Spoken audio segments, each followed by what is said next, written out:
मालदीव्स के जिस आइलैंड पर शशांक और सिमरन इस समय छुट्टियां बिताने आए थे, वो बेहद खूबसूरत जगह थी। यहाँ पर अक्सर टूरिस्ट बाहर से कुछ अच्छा वक्त बिताने के लिए आया करते थे। एक बेहद शांत जगह थी। ये जगह अपनी नेचुरल ब्यूटी की वजह से इतनी फेमस हो गई थी। यहाँ पर खाने की इतनी अच्छी वैरायटी मिलती थी कि लोगों को यहाँ बस जाने को दिल करता था। छुट्टियां बिताने के बाद जगह से वापस नहीं जाना चाहता था। शशांक और सिमरन भी अपने कामकाजी जिंदगी से कुछ वक्त निकालकर यहाँ पर अच्छा समय बिताने आए थे। शशांक ने सिमरन से एक अच्छी जगह दिखाने का वादा किया था, इसीलिए वो सिमरन को यहाँ लाया था। शशांक ने सिमरन से साइकिल चलाने के लिए कहा। इस पर सिमरन ने सिर हिलाकर मना करते हुए कहा, बिल्कुल भी नहीं, मुझे साइकिल चलाने की कोई इच्छा नहीं है। अब क्योंकि रिजॉर्ट काफी बड़ा था, तो रिजॉर्ट में घूमने के लिए पैरों से चलकर जाना काफी थका देने वाला काम था।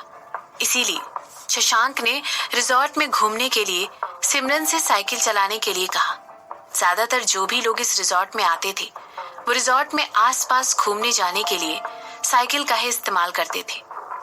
तो फिर तुम मेरी बाइक पर राइड कर सकती हो, शशांक ने मुस्कुराते हुए सिमरन से कहा और अपनी डार्क ब्लू साइकिल के पैसेंजर सीट पर हाथ रखते हुए सिमरन को वहां बैठने का इशारा किया। उस साइकिल में आगे की तरफ एक लाइट भी अटैच की गई थी। एक साइकिल शेयर करना, क्या इस आदमी को यह आइडिया किसी फिल्म से मिला था?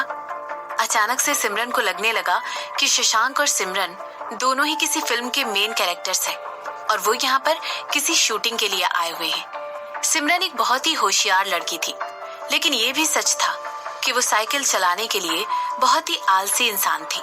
इसीलिए सिमरन ने शशांक की बात मानकर हाँ में सिर हिलाते हुए शशांक से कहा, ठीक है। बिना एक भी सेकंड गंवाए शशांक तुरंत अपनी साइकिल की फ्रंट सीट पर बैठ गया और सिमरन के पीछे बैठने का इंतजार करने लगा। जब शशांक को लगा कि सिमरन पीछे वाली सीट पर आराम से बैठ गई है, उसने अपना राइट फुट उठाकर साइकिल के पेडल पर किक मारा और अपने लेफ्ट पैर से साइकिल को आगे बढ़ाते हुए चल दिया। कुछ ही देर में वो दोनों तेजी से साइकिल की सैर करने लगे, जबकि शशांक के साथ ये पहली बार हुआ था कि उसकी साइकिल की पैसेंजर सीट पर कोई बैठा हो, लेकिन फिर भी वो काफी अच्छा कर रहा था। अंदर ही अंदर शशांक को काफी गुदगुदी भी हो रही थी और वहीं सिमरन को बहुत अजीब लग रहा था।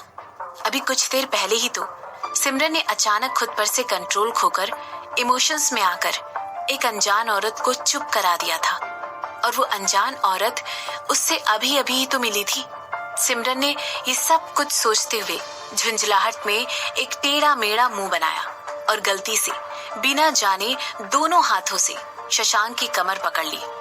ऐसा लग रहा था मानो उसने शशांक को पीछे से कसकर हक कर लिया था।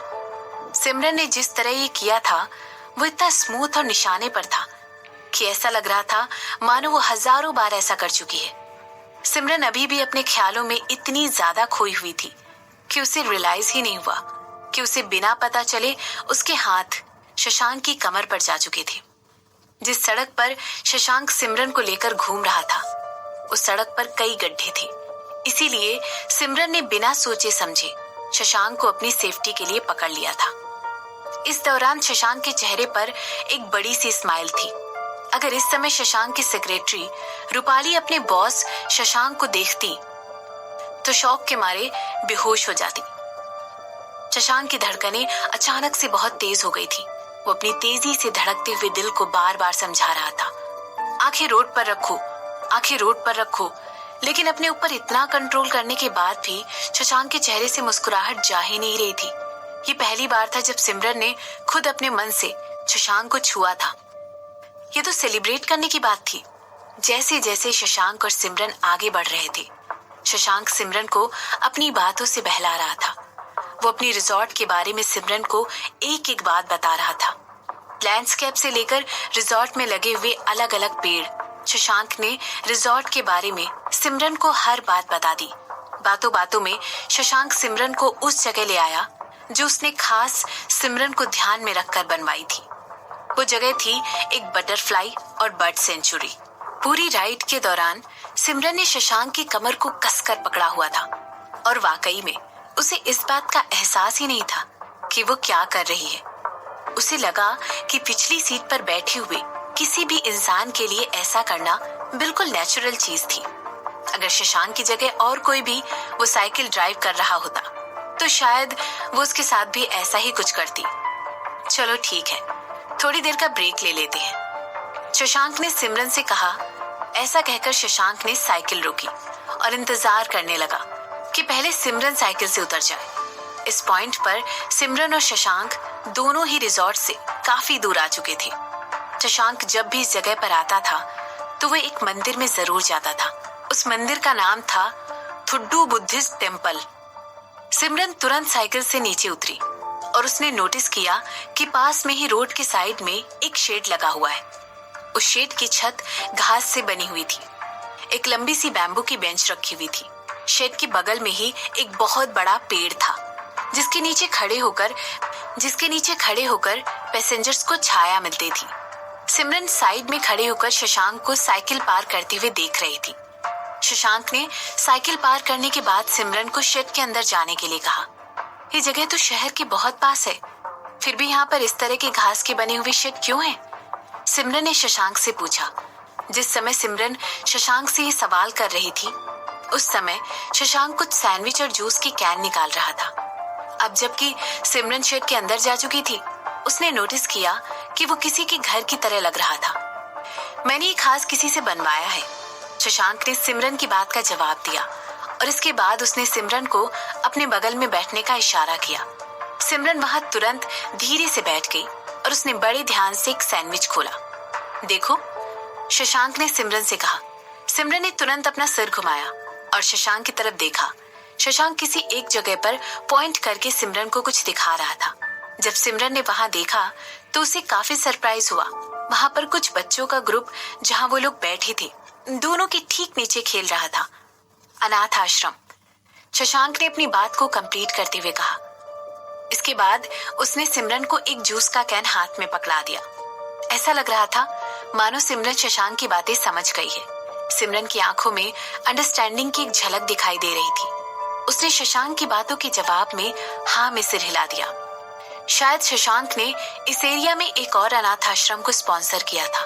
सिमरन ने शशांक को कहा, तुम जिस तरह यहाँ से बैठकर उन बच्चों को खेलते हुए देख रहे हो, तुम बिल्कुल एक दरिंदे की तरह लग रहे हो, जैसे कि कोई चील अपने शिकार को दूर से बैठकर देख रही हो।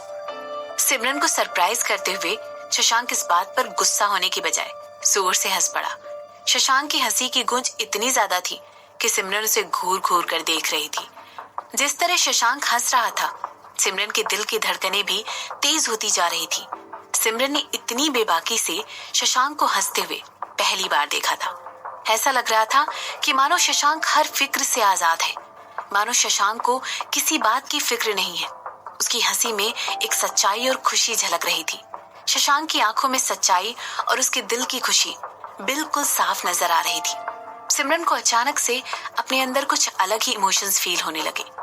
ये इमोशंस बहुत ही कॉम्प्लिकेटेड थे और सिमरन को समझ नहीं आ रहा था कि वो आखिर क्या सोच रही है। तुम जानती हो, जो कुछ भी तुमने अभी कहा वो मुझसे आज तक की किसी की भी कही हुई सबसे ईमानदारी की बात है। मुझसे इतनी सच्चाई से आज तक किसी ने बात नहीं की, शशांक ने सिमरन से कहा। इसके बाद शशांक बच्चों को खेलते हुए देखने लगा और उसके चेहरे से वो हंसी बिल्कुल गायब हो गई, ऐसे जैसे कि वहां कभी थी ही नहीं। इसके बाद शशांक ने सिमरन से कहा, मेरे फादर जिन्होंने मुझे गोद लिया था सिमरन, उनके बहुत सारे दुश्मन थे। अगर मैं इन बच्चों का सपोर्ट करूंगा तो ये बच्चे सेफ रहेंगे, ये बच्चे मेरी छाया में बड़े होते रहेंगे। इसीलिए मैंने आज तक इन बच्चों को कभी अपना चेहरा नहीं दिखाया है। ऐसा लगता है कि तुम्हें बच्चों से बहुत प्यार है। सिमरन ने अपना सिर नीचे करते हुए ये बात नोटिस की और शशांक से कही। इसके बाद सिमरन ने शशांक से कहा, मैंने तुम्हारी अनाथ आश्रम के लिए कई स्पॉन्सरशिप्स के बारे में बहुत बार सुना था। मैंने ये भी सुना था कि बड़े होने पर जब ये अनाथ बच्चे अनाथ आश्रम को छोड़कर जॉब्स की खोज में निकलते हैं तो तुम उनको नौकरियां दिलाने में भी मदद करते हो। मैं एक फैमिली के बिना बड़ा हुआ हूँ, इसीलिए मैं बस इतना चाहता था कि इन बच्चों के पास एक ऐसी जगह हो जिसे वो अपना कह सके, कुछ ऐसा जो कि मुझे बड़े होते ही कभी भी नहीं मिला। और जहां तक रही बच्चों की बात, मेरे ख्याल से मुझे इन बच्चों पर प्यार सिर्फ और सिर्फ तब आएगा जब वो बच्चे मुझे तुमसे मिलेंगे। जैसे ही सिमरन ने शशांक की बातें सुनी, उसने सलाइवा स्वैलो करते हुए घबराहट में शशांक की तरफ देखा। अभी तक सिमरन नीचे बच्चों को खेलता हुआ देख रही थी, लेकिन जैसे ही उसने शशांक की बातें सुनी, उसने तुरंत अपना सर उठाया, शशांक की तरफ मुड़कर उसे देखने लगी। उसके बाद उसने शशांक की बात का जवाब देते हुए कहा, और अगर मैं कहूं कि मैं तुम्हें कभी भी बच्चे नहीं दे सकती हूं तो?